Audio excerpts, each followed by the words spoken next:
Thank you, John. And thanks to Tall Ships America and Sail Training International for having me at this event. It's wonderful to see so many old friends and old shipmates.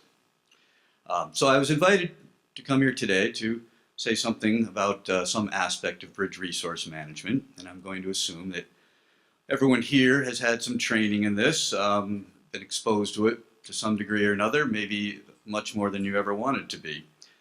A few years ago, as John mentioned, I published a book, a BRM book that was oriented toward smaller vessels, not specifically today's sail training fleet or or traditional sailing vessels, but many of the other bridge resource management books that I looked at in preparing for this were really oriented toward big ships, military vessels, which are very different. So I think what I was able to do is probably more applicable than other books to what we do. But here's the thing, many of the underlying principles of bridge resource management are the same regardless of the vessel. In fact, many elements of BRM can be applied seamlessly to the non-nautical world. And this is because much of bridge resource management is about people and organizations and not boats. And I recently saw the transcendent nature of BRM when a leadership consultant in Maine began using our bridge simulator at Maine Maritime Academy to train not mariners, but executives from a medium-sized bank. So they're taking these people who are responsible for risk management, as well as special project groups, and running them through underway exercises. Okay, these people don't know port from starboard. But the exercises are designed not to test nautical skills, but rather teamwork, leadership, communication, all central to BRM, all central to any successful organization. And the reason that this works for this other group of people is that whether ashore or at sea, when we look at human behavior, we tend to see the same limitations and the same fallibilities. We also encounter the same patterns that lead to success in any field of endeavor. And this is the best explanation why I find BRM interesting. There's a universality to it that I find fascinating. So, you will be relieved to hear that today this is not a presentation in a mini BRM course. I'm not going to walk you through the canon of BRM topics.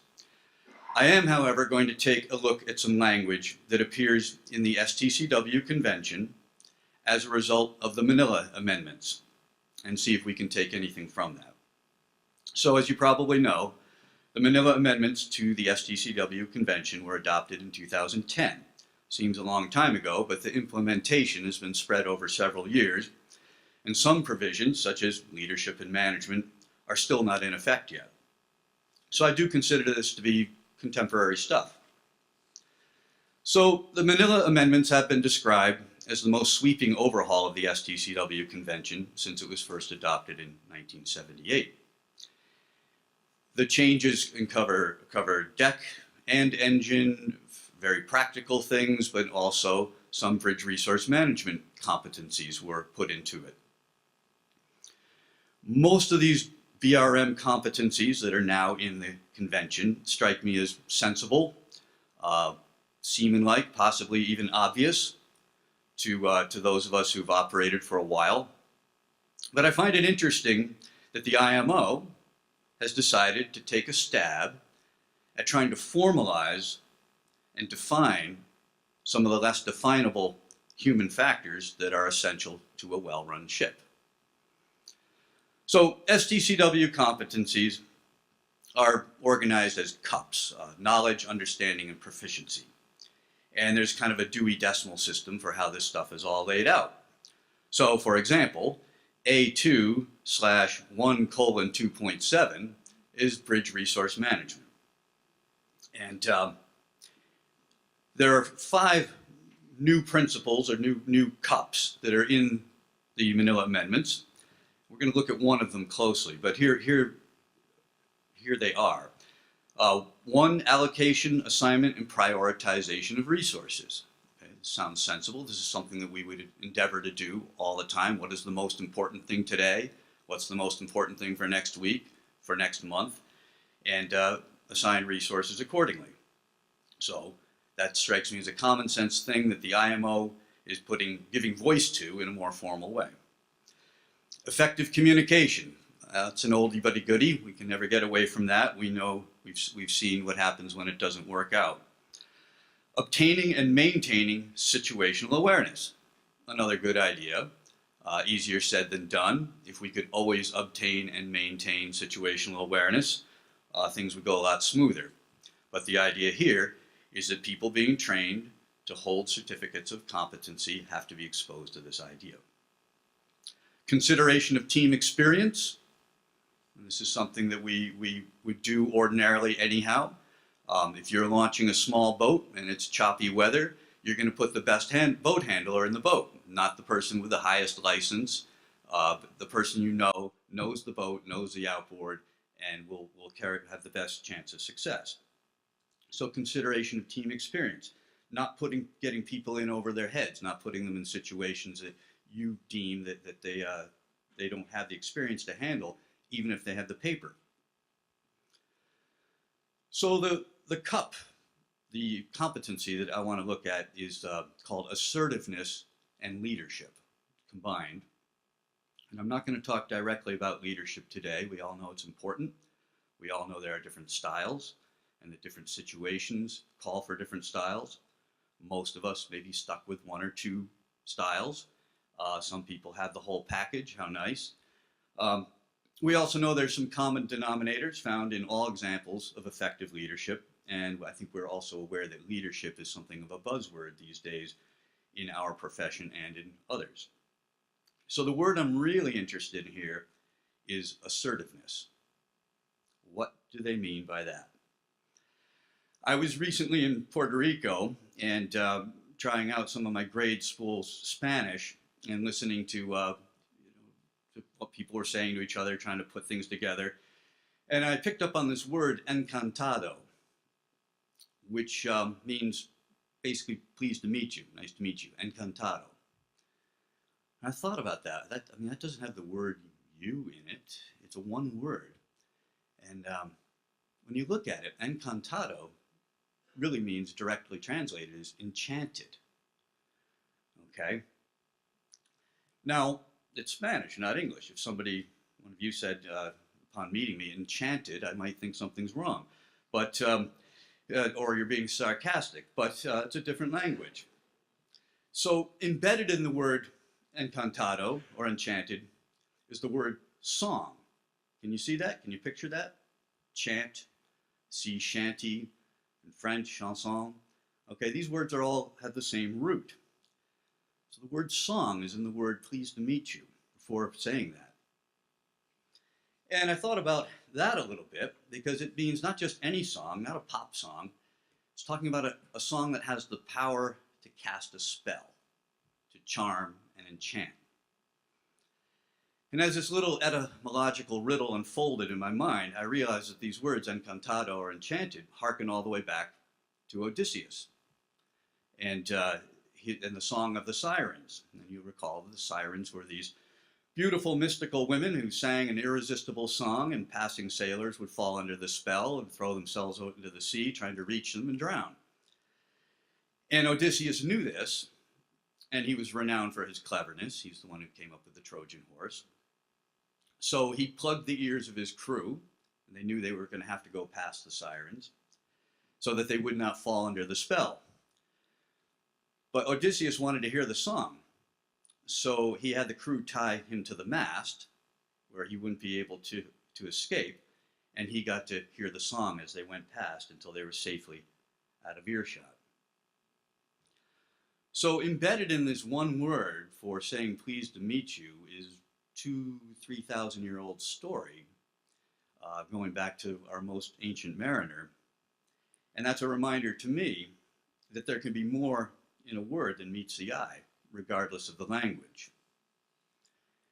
And when the IMO sets about modifying an international treaty and defining new competencies, I should imagine that they have to choose these words very carefully, not least because the meaning of the words needs to survive translation into many other languages, but also that even in English, dictionary definitions don't always convey the nuances or the connotations that go with the word. So all that has to be hashed out and negotiated. To my knowledge, the word assertiveness has no such illustrious backstory as encantado, but it is the word that was chosen for an STCW competency. So having an understanding of this word and how it applies to routine operations or how it might apply to decisions that may ultimately have great consequences, this could be actually more practical than remembering the tales of brave Ulysses and how his naked ears were tortured. So why did the IMO choose this word? What do they mean by it? What do they want us to think they mean by it? What do they want us to do about it? Why do they think it is important that mariners have knowledge, understanding, and proficiency in assertiveness? When I think of an assertive person, I think of someone who is willing to stand up for what they think, clearly state their views, even if it is not the prevailing view. But it can be more than that. It can also mean someone who is willing to advance their views, carry it forward, maybe change other people's opinions, advocate for something energetically, even to the point of changing the direction of events. An antonym of assertiveness would be reticence, and that's what you will find in a dictionary. But that is not clearly laid out in the STCW convention, and even if it were, it would only raise more questions. I suppose it is worth acknowledging that sometimes being assertive is in fact being a leader, especially when it is exercised regardless of an individual's rank, title, or position in the chain of command or social status.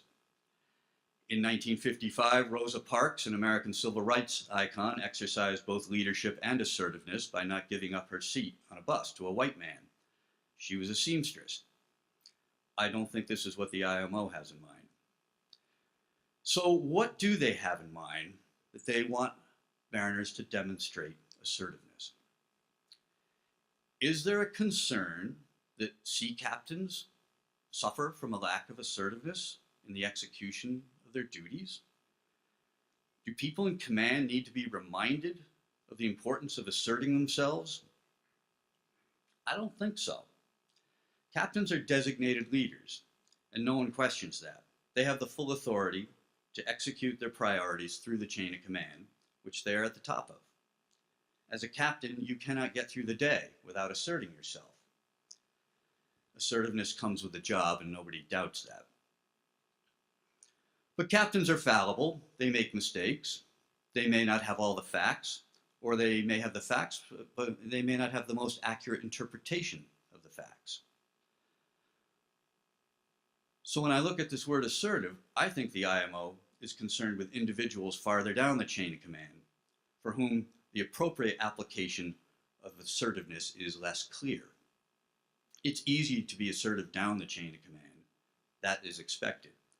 But being assertive up the chain of command can be much trickier.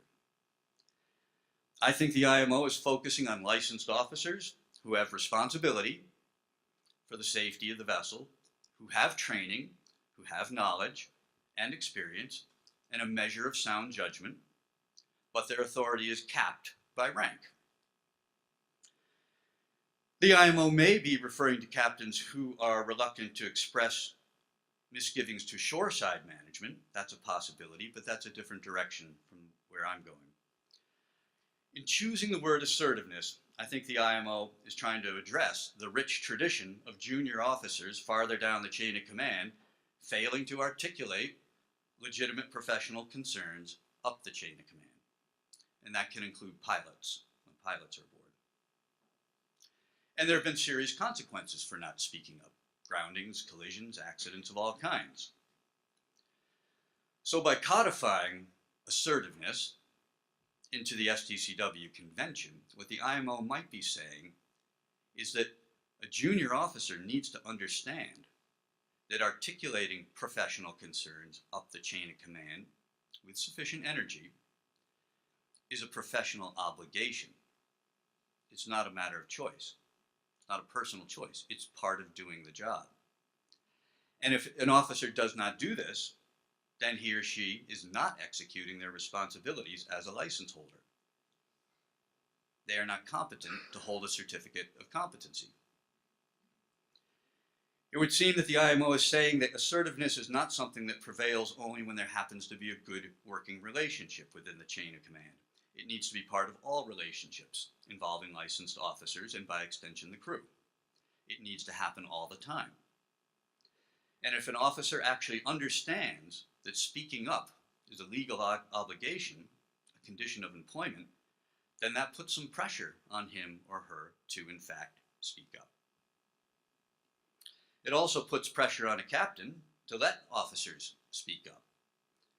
And this could make some captains or chief mates or pilots uncomfortable because, well, what about the chain of command? Authority is vested in the captain and is rooted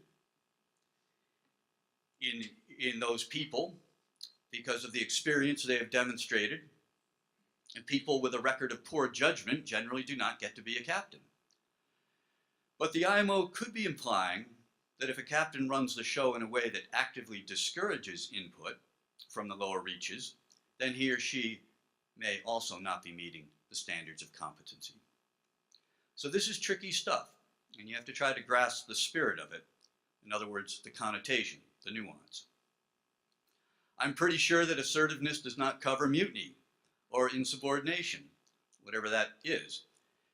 It better not, because the IMO doesn't want that either. But it does seem to enshrine the idea that information and professional opinions need to flow up as well as down. And this has always been a theme of bridge resource management, which is one reason why bridge resource management has always been regarded with some skepticism. I'm going to share a letter with you. A year or so ago, my esteemed colleague, Andy Chase, wrote a very fine article looking at the Bounty and what happened there. It was published in Wooden Boat. And he got some good feedback on that, including a letter from a Maine Maritime Academy alumnus. And I'll share a piece of that with you. This letter was immensely complimentary. However, this person writes, I do have one issue with your discussion. Captains and chief engineers are hired by the company. These men and women are selected for their experience, judgment, and leadership, as they should be. Proven company loyalty is also a factor. Bridge resource management sounds like a ship run by committee. The company doesn't intend decisions to be made by committee. They pay the captain and the chief more because these people make the tough decisions. It is the responsibility of junior officers to follow orders to the best of their ability. He goes on to say, there are always personalities aboard who think they are smarter than the captain or the chief. BRM, in my view, would only encourage insubordination from such officers.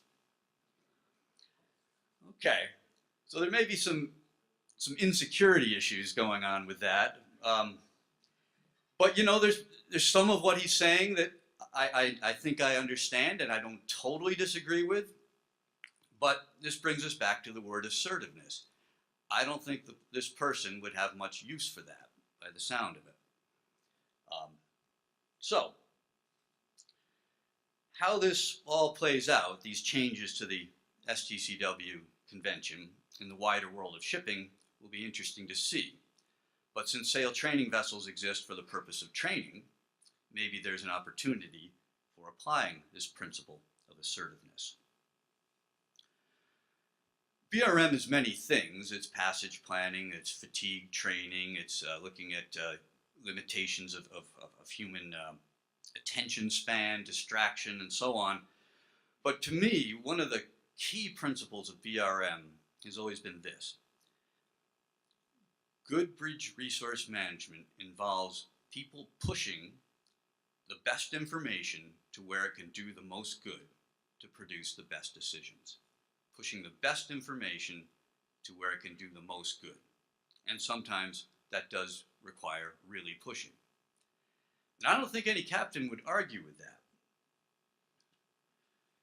Assertiveness in its most basic form then, 101 if you will, follows this basic idea. If your people don't bring you critical information, then sooner or later, you'll end up looking like an ass. You'll make a poorly informed decision. If your people consistently bring you the best information, this guy has a CPA of 0.2. This battery bank isn't holding a charge. There's one hell of a squall line shaping up to the east. I think I saw a light over there, but I'm not sure. People are doing this, and you hope they do, then they can make you look very good because you can make the best calls. So that's assertiveness in its most basic and routine form, and I don't think that's threatening to anybody, and I think we would all welcome it. Captains rely upon people to keep them informed, and if your people don't keep you informed, then you can't really totally trust them. But things will never be perfect because personalities play an important role in how or whether people demonstrate assertiveness. Some people are reluctant to speak up, though they may be superb in all other duties. That can be a problem. Sometimes the chemistry within the chain of command or between individuals is poor, and this inhibits people pushing the best information to where it can do the most good. That can be a problem too. And then some individuals probably have too much to say for the captain's liking, and that can be a problem too, and I imagine the person who wrote this would know what I'm talking about there.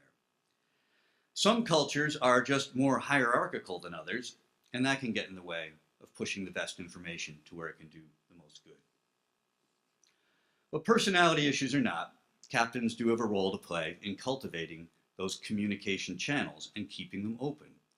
Keeping them open through crew changes, through moments of stress, through moments of complacency, which are inevitable. Understanding all the while that if you really want to know what's going on, then you have to accept you won't always like what you hear or the way it's delivered. Communication is a two-way street, and woe betide the skipper who forgets it. So in this matter of assertiveness, I think that there's probably a spectrum ranging from minor, everyday examples of pushing information to where it can do the most good, to less routine situations, and then to even extreme examples of assertiveness. So, most basic, hey Cap, we got a fishing vessel maneuvering over there. Are you still planning to tack? To something maybe a little less routine. Cap, I anchored there last year and we dragged in less than 30 knots. I don't think it's a good place to ride out this gale. To maybe more extreme situations, ones that we try to avoid in the first place, such as, that's a Category 4 hurricane out there, the coast is battened down, and we are in a safe port. Do we really need to do this? And I wish it were funny, but the question may need to be asked again someday. So this is where it gets uncomfortable, and thankfully these situations do not arise very often because most skippers mostly make the right calls because of their experience, their judgment, and so forth. But as I said before, sometimes assertiveness is leadership. So, looking at a more extreme situation, when there's a difference of opinion regarding a course of action, or a difference of interpretation of critical information, in other words, somebody farther down the chain of command disagreeing, perhaps emphatically, with a decision being made higher up. And not just any decision, but a decision that has real consequences for safety. Well, the chain of command is clear. Captain makes the final call. Up to what point does a junior officer disagree, and how forcefully? How would the writers of the Manila Amendments expect this to happen? What would they be looking for? I don't know. But I'll tell you this. No matter how experienced or skilled a junior officer, the world looks different to a captain. It just has to. And that is where I think I might find some common ground with this guy. So I'm not going to offer up a simple formula for dealing with situations where push comes to shove. Such things are presumably rare, and no formula would suffice. And because extreme situations are by definition rare, none of us can be 100% sure how we would respond in the shoes of the captain or in the shoes of the officer who is dissenting. Well, I'll share a conversation that I had recently regarding the loss of the El Faro, As many of you know, El Faro was an American merchant ship lost with all hands, 33 people, in a hurricane last October, east of the Bahamas. It's under investigation right now. I'm not here to speculate on the investigation or what will be learned, or if we will learn anything that we don't already know about human endeavor and the ocean. I know nothing about this incident other than what has been available to the public and possibly less. Most of you are probably familiar with it, but here's the gist of it in case someone is not. El Faro was about 790 feet, 250 meters, a ship, not a boat. She left Jacksonville on a routine run to San Juan. Tropical storm Joaquin was moving toward the area of the chosen route. Weather reports showed signs that it would deepen into a hurricane, which would possibly intersect the chosen route. Joaquin did become a hurricane, and it did intersect the chosen route. The ship lost propulsion in the storm and sank. One source stated that an EPIRB transmitted briefly, but in any event, there was no sustained EPIRB signal. We will never get the whole story, but it would seem that whatever happened, happened fast. Well, the loss of a U.S. merchant ship is a rare event, and as a result, much like the loss of the Bounty, the general media took an interest. And when the general media takes an interest, then the general public takes an interest. In addition, 5 of those aboard, including the captain, were graduates of Maine Maritime Academy, many of them quite recent. So obviously this event had special resonance on the campus, but also in the surrounding towns where people look upon MMA with a certain pride and interest, and parents hope that their kids will go to college there. So we are all familiar with the hazards of non-mariners judging or even trying to comprehend anything nautical. All the stereotypes, the myths, the unhelpful comparisons about the sea are aided and abetted by Hollywood and often in ignorant media, and they're just sitting there to be rehashed. So the El Faro case is no different. In the days after the sinking, an acquaintance of mine, a non-mariner, approached me with all the fervor and excitement of Dr. Watson bringing a smoking gun to Sherlock Holmes. He said, "I read they were making repairs in port right before they sailed," as if that were irrefutable evidence of malfeasance. Well, first of all, I don't expect journalists or laymen to distinguish between repairs and maintenance, so I don't know exactly what he meant when he said that. Second, we do know that El Faro's boilers were due to be serviced at the next dry dock, but that by itself is not a smoking gun because there's always something due for service, and that's why we had scheduled service and shipyard periods. Third, I said what I think most of you would say. Of course they were making repairs. That's what you do on a ship. The only time you're not making repairs or doing some sort of maintenance is when you get on the plane to fly home. They pay you to fix stuff, and there's always something to fix. Even on brand new ships, sometimes especially on brand new ships. Well, my friend was crestfallen that his nautical insights were not more warmly received, but sometimes a non-mariner, unencumbered by nuance or actual experience, can express things in a way that cuts through the bullshit with a sort of childlike simplicity and audacity. So then he said this, "Well, isn't there some kind of course at Maine Maritime that teaches your students what to say or do when the captain wants to take the ship into a hurricane? Because those kids, I'm sure they had friends and family who wanted to see them again, and now they won't."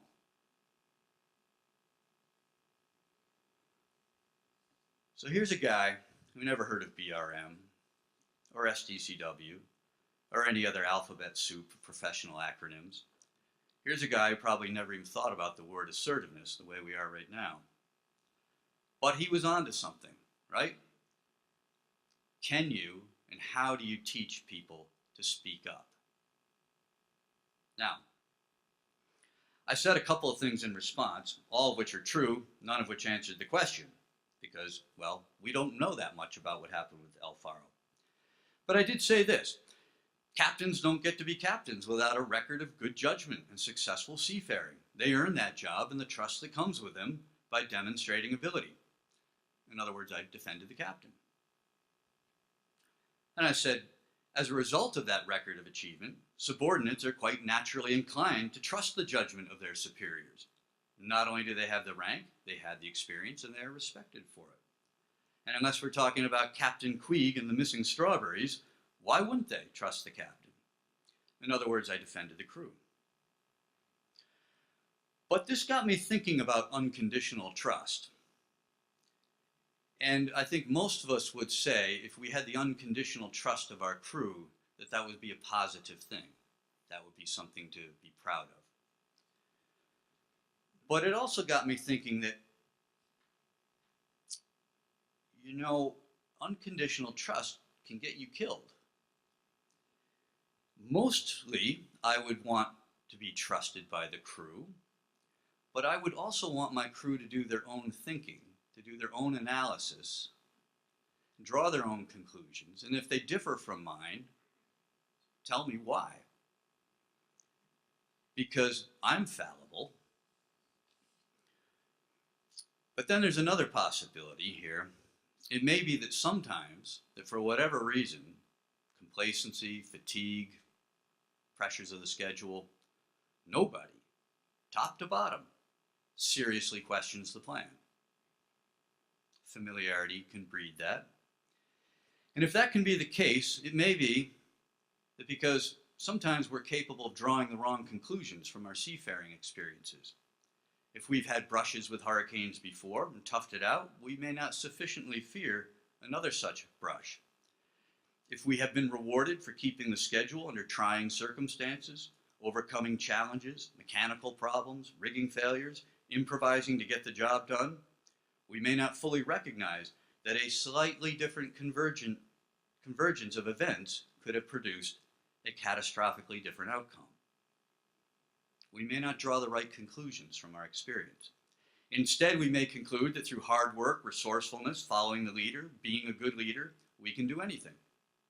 And no one wants to be a quitter.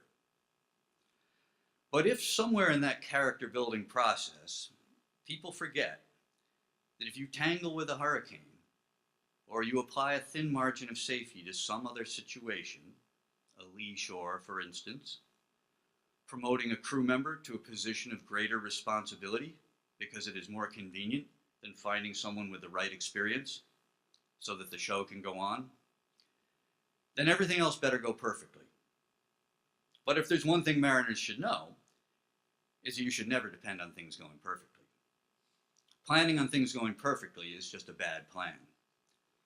But sometimes maybe nobody can see it. Well, because we'll never have the facts regarding El Faro, sooner or later, people start to ask what-if questions. What if there'd been a delay in loading, or a mechanical problem that held the ship in port for 12 more hours? What if Joaquin didn't become a hurricane? What if they hadn't lost propulsion? So permit me to ask a what-if question. Well, first of all, maybe nobody seriously questioned the plan, top to bottom. That could be. Maybe everyone was satisfied with proceeding. But what if someone had reservations about sailing out to meet Joaquin? What if they had been more assertive about those reservations? Might it have made a difference? Might a measure of assertiveness coming at the right time, of the right magnitude, could it have produced a different outcome? And if it had, who would be against that now? Nobody.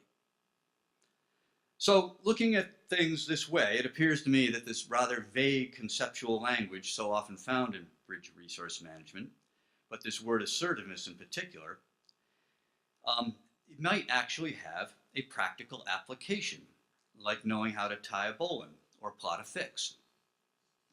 So I'm going to leave you with some questions to ponder if you're so inclined.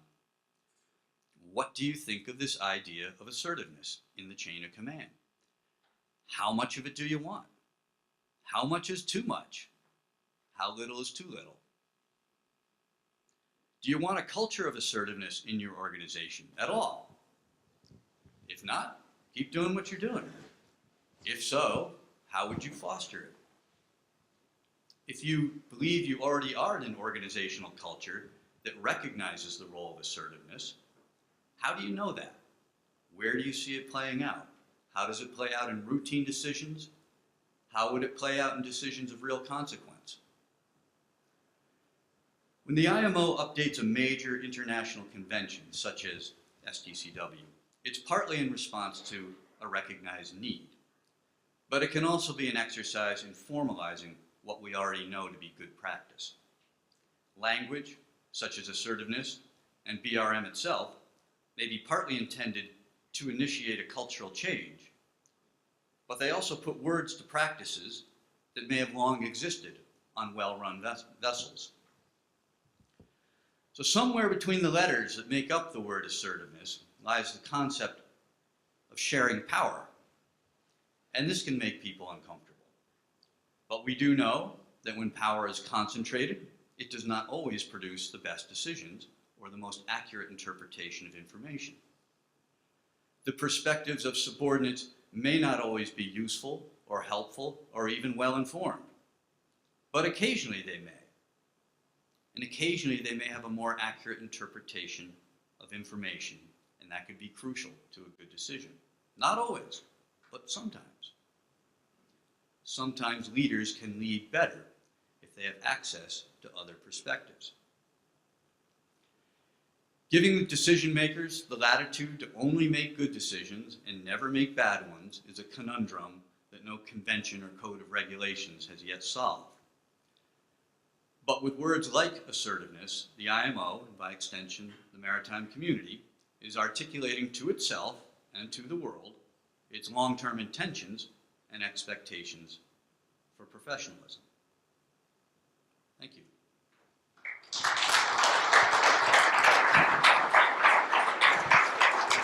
We have about half an hour for question and answers. Okay.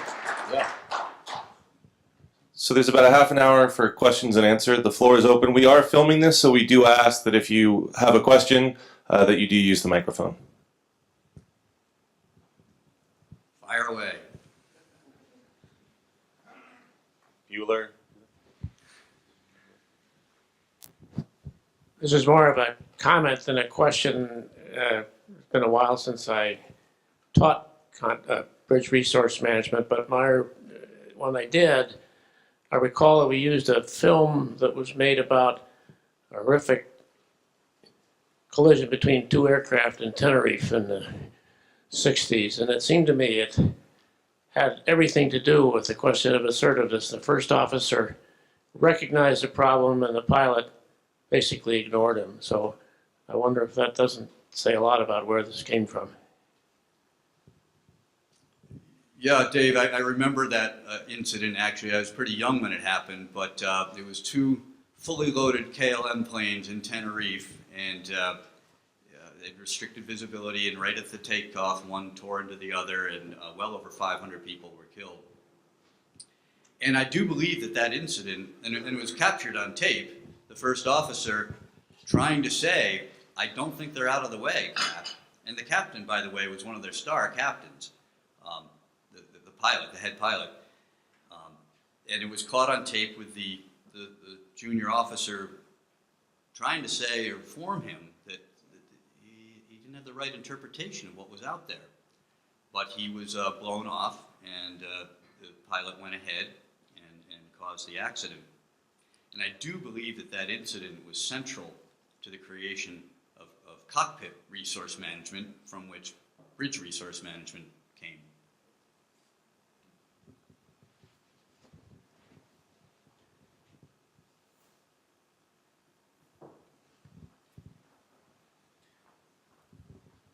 So, a bit over a decade ago, I was chief mate on a particular barkentine that shall remain nameless.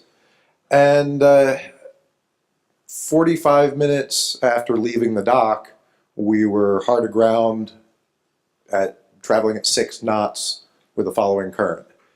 And the captain, who is no longer in the industry, after I tried 3 different times to express to him my belief and the lookouts, well, my belief that he was not where he thought he was in the river, and the lookouts report of an island dead ahead, I was finally told, go away, I got this, deal with those people up there. And I watched as we put a keel-shaped dent in the bottom. Now, by the good graces of God, there was no damage. She refloated on the next tide just fine.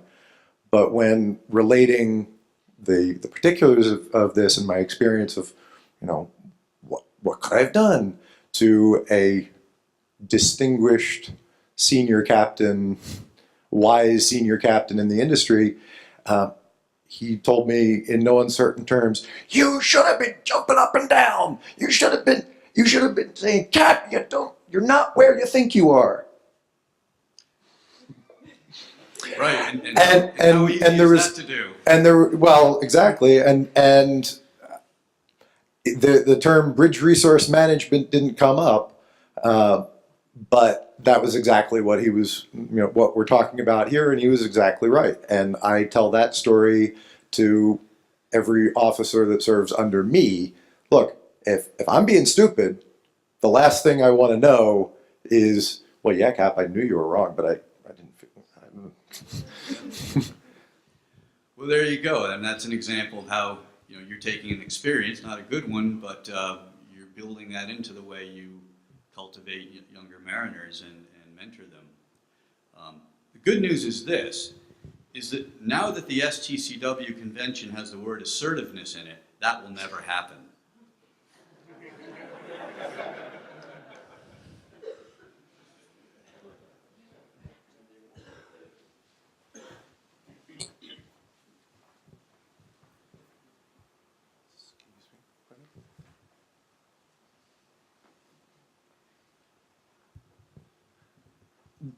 Dan, in a couple of the examples you gave, there was some, I guess, a qualified assertiveness where the one that stands out in my mind is, Cap, I anchored in this area before we dragged in 30 knots. And so I say qualified because going to the captain and saying, I don't think this is a good idea, doesn't really add a lot to the conversation.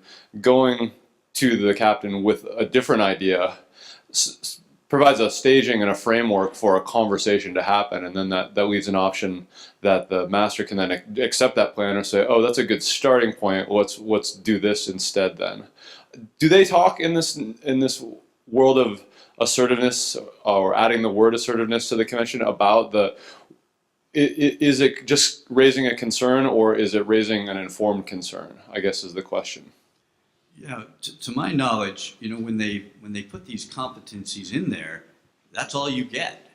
And that's why I wanted to think about it and talk about it. What do they mean by that? Now, perhaps somewhere in the minutes of deliberations over years, many, many years, different committees and subcommittees, you might be able to trace the conversational route that led to this. But no, the problem is it's just sitting there with a letter and a number identifying it, and we got to figure out what to do with it, and what we mean by it, and how we want to bring that to the attention of our crew members, their role. Now, one of the things is the reason these conversations may not always happen, or may not always happen successfully, is we're all just so busy, right? Everybody's running pillar to post. The idea of having a moment of calm reflection to solicit the input from, presumably experienced people. You've hired them because you have some faith in their abilities. That moment can be awfully elusive.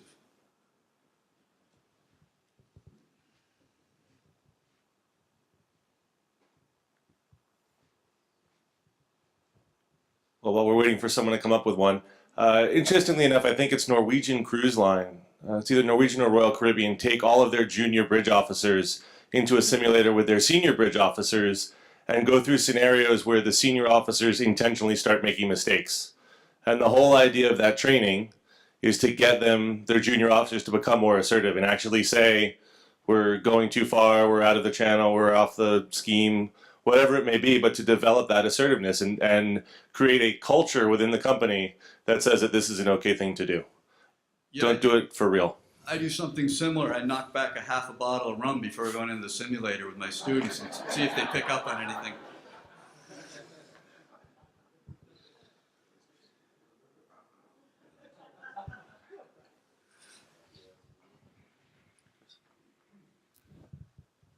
Dan, I know as I was coming up through the hawspipe, I always had the concept of standing orders, drilled into your head. And, the concept of standing orders is oftentimes, I suppose, could be construed as an invitation for your crew to be assertive. And whenever I would write up, night orders, or, I would always say, let me know if you're in doubt, and then A, B, C, D, D, and then down to F, and then once again, if you're in doubt. And, I always thought that was, I really want people to be telling me, if they are in doubt about anything at all, and, because I don't know what's going on all the time. We as, captains, we don't know what's going on all the time, and we need to have their input. So anyway, that standing orders, I just want to bring it up because it didn't come up in your talk there, but that's a concept I know we all use. Yeah, I'm glad you mentioned it. I actually was going to talk about it and then decided to lop it out, but you're right. Standing orders is a sort of a written expectation that the captain will be summoned under certain circumstances.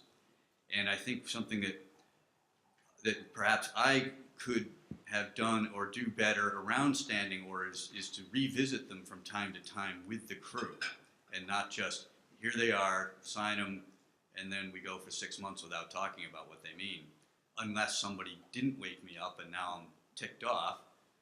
But maybe that was really my own fault for not really going back to them, reinterpreting, explaining, refreshing their memories. This is one way that you have access, that I rely upon you to bring me the best information. Yeah, just another comment on that line. I think in addition to the standing orders, which probably didn't change a whole lot, but the last line is always call me if in doubt. And I used to tell the watch officers, if I think you're not going to call me, I'm not going to sleep. Right, and I can picture times in the past where I wasn't summoned, and then I asked the person, well, why? And they said, well, I wasn't sure. And I said,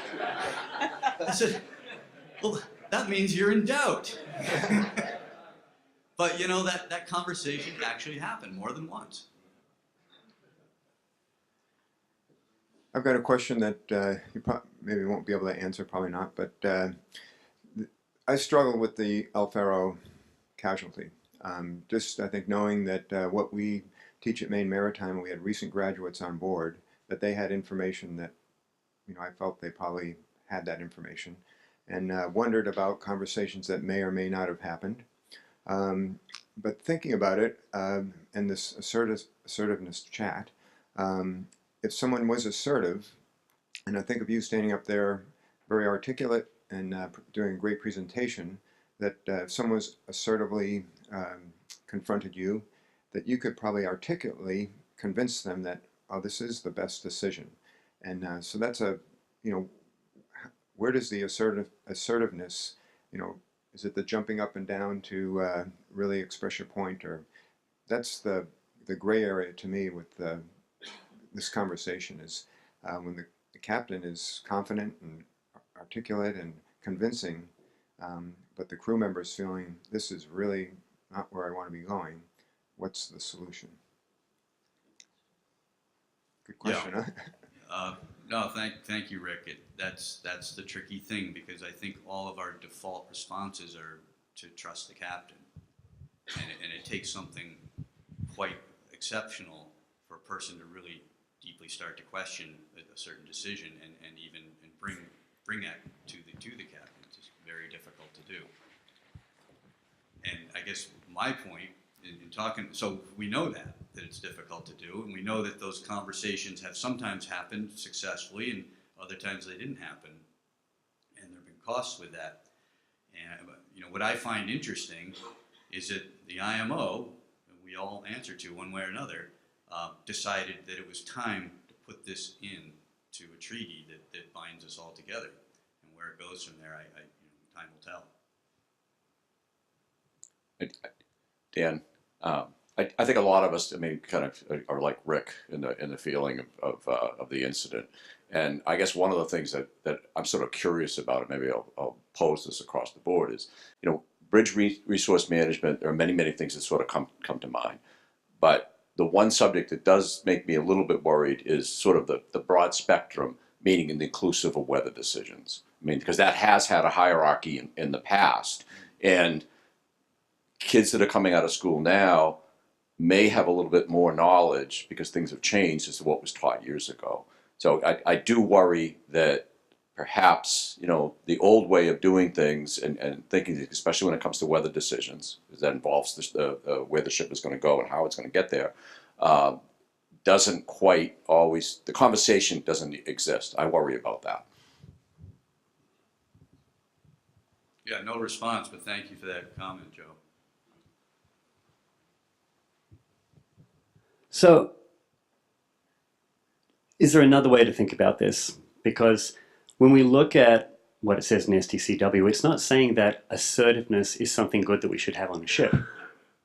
It's saying that assertiveness is something that we need to train young mariners in and measure their competency. And it's not always a case of jumping up and down can be very effective to bring a point across as far as drawing attention to the intensity of your feeling about it. But it's not necessarily, some captains might respond not well to that either. There are ways to speak assertively that isn't about the captain being wrong. There's language that can be used to make it about events. And even if it's about a disagreement between an officer and a captain, about being, I feel uncomfortable about this, not captain, I think you're making a mistake. And is possibly the emphasis here is that in putting these trainings together, we actually give people a language where they can feel comfortable expressing a professional opinion without pitting their will against their boss. Yeah, great comment, because that is something that students do ask me when we talk about this subject matter, is that, well, you know, how do I express that? And I don't have a simple answer, and the words that come out of a person's mouth on any given day can vary widely depending on the stresses and things that are going on.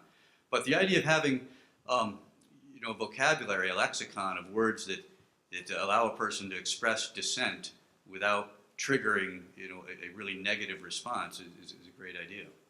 And those words may not work for all situations, but it's a good starting point. Dan, in my personal experience, I've had the question of how to talk to the captain periodically come up, and going to the idea of what is training to talk to the senior officer.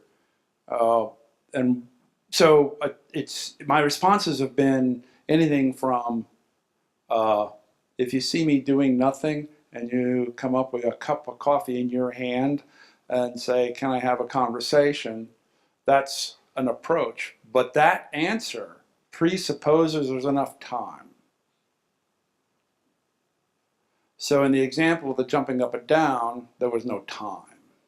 And you don't want a violent hijack of the ship.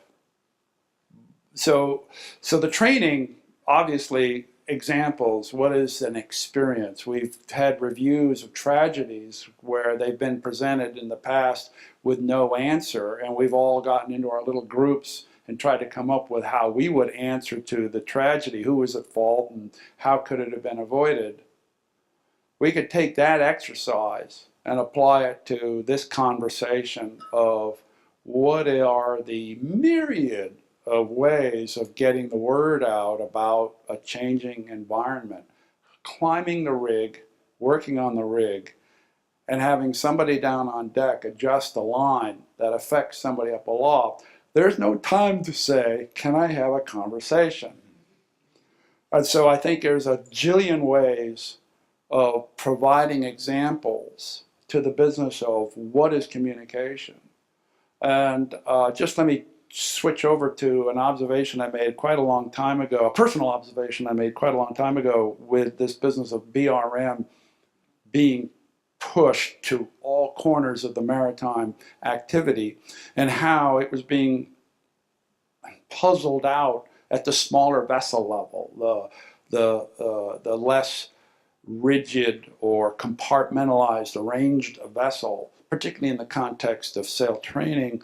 And it hit me as a little bit of an aha moment when I happened to visualize what goes on aboard weekend race boats and Wednesday night race boats, particularly those examples where the individuals on board are pretty much the same individuals from race to race to race. It is anarchy on those vessels. The jib trimmer, the helmsman, the navigator, the strategist, it goes on and on and on. The bigger, the more complex the boat, the more it gets even more anarchic. And then there was a story, it came from one of my past crew aboard Pride, who had had a chance to be an engineer aboard a Hot Rod J racing boat, the Classics, a new one. And they had a guest racing skipper, Captain Reed, on board. And he observed in one of the questions, because I got into it, what was it like? He observed that there's this tremendous activity going on, this setup, pre-start setup, and there was more conversation. It was anarchic. And this fellow who had sailed with us, he didn't understand how it worked. But there was one point when the skipper said, okay, stop. I only want to hear from you and you, because it was related to the maneuvering of the vessel in a tight situation. Everybody stopped, and they did the execution, and then it became anarchy again. So anyway, some conversation about how to communicate and how it fits with different scenarios and different cultures. A military culture is not going to be nearly as flexible. But that's where the GAR comes from, right? Yeah, well, just in response, I think this whole idea of assertiveness as it plays out in daily life, and most of us have dealt with some of this and often welcomed it and benefited from it, and then there probably been times we didn't welcome it so much. So I think it's part of life already, but Colin makes an important point. So the convention is about training. The STCW isn't telling you how to run your vessel. It's how it's saying that people need to be knowledgeable and have understanding and proficiency in the following areas in order to be competent and hold a certificate of competency. But sooner or later, that finds its way on board too, and starts to show up in other ways. So people may have gone through maritime colleges without ever hearing the word assertiveness, and now they will. And how that plays out, will be very situational. How it plays out in extremis versus when there's time to discuss and consider be very different. Dan, Jan, you actually hit the word on the head that I was going to talk about, the GAR. That's a risk assessment model, and we've talked about this previous conferences. The risk assessment meeting is the perfect solution to encouraging assertiveness or contribution from the bottom up. So to have a pre-voyage, pre-evolution, pre-event get-together, assess the risk, and encourage contributions from everybody in the ranks that are qualified to do so is a way to train your crew to be ready and willing and or be ready to speak up, willing to speak up. If you do that as a matter of habit before an evolution, then I think you have trained them so that they will also be able to do it when it's in extremis, when there isn't time to have a meeting. So I think it's a perfect mesh. They fit together. Yeah, and this is something that Andy explored very thoroughly in his article about the bounty, this idea of a meeting and merging information to try to come up with the best possible decision. And it's true that a pre-voyage meeting, risk assessment, only covers that, and then we have all the other things that go on in the day. But perhaps by institutionalizing that kind of approach to communicating within the crew, yeah, it would carry over to other shorter-term situations. And Dan, thanks for this presentation. This is fantastic. To follow on Andy's point, getting into that habit of doing a pre-brief and a debrief afterwards as you can formalize them. That's great. One thing that very much applies, I would offer, is we can try to train assertiveness, but as masters and chief mates, chief engineers, it's really important not, to make sure that we go out of our way to make the theory actually work. I remember once pulling into Golfito in Costa Rica, and one of my quietest quartermasters had, on his own, had figured out in plotting fixes that the key turning buoy to get into the harbor was actually off station by about 100 yards. And he was in cold sweat at this point, and it was not so much the fact that he knew it had moved, but just getting up the nerve to speak up, to let us know that that buoy is not where you think it is, and he was watching us start to use it as a visual cue. And so making sure that after all that classroom training, all that you should speak up, you not only have to at first say, wow, I didn't see that, and live with that little blow to your captainly ego, you've got to actually go out of your way to praise and make sure that that person knows that they did exactly the right thing.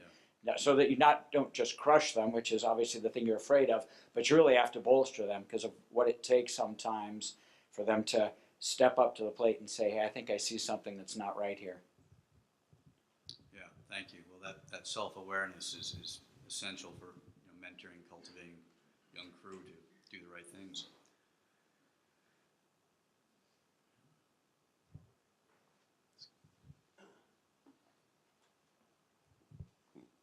Dan, you've obviously put a lot of thought into this, and I know you've done a lot of research on this as well. In our world, we've got the STCW that's using this word, assertiveness training. But we also know that at some point in the future, it'll probably have to be clarified. And are you aware of the Coast Guard, the U.S. Coast Guard, for example, in terms of a NAVIC or something like that? Is there any move to try to clarify what the IMO meant by using this word? No, I'm not aware of any clarification. We do have this leadership and management training that everyone's supposed to have by next January to maintain an STCW certificate, and it'd be interesting to see if it comes up in there.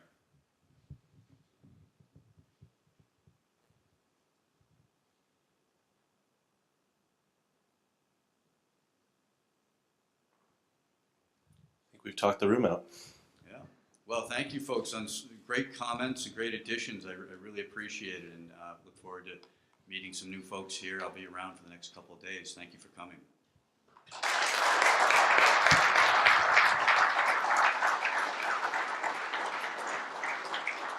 On behalf of STI and Tall Ships America, here's a little token of our appreciation. Well, thank you. Thank you very much. And then everyone will notice that there are session surveys on your table. 1 is hit it out of the park, 5 is grounded out. 1 is great, 5 not so great. If you take a minute to fill them out and then just leave them on the table. And once again, thank you so much, Dan. Thank you, John.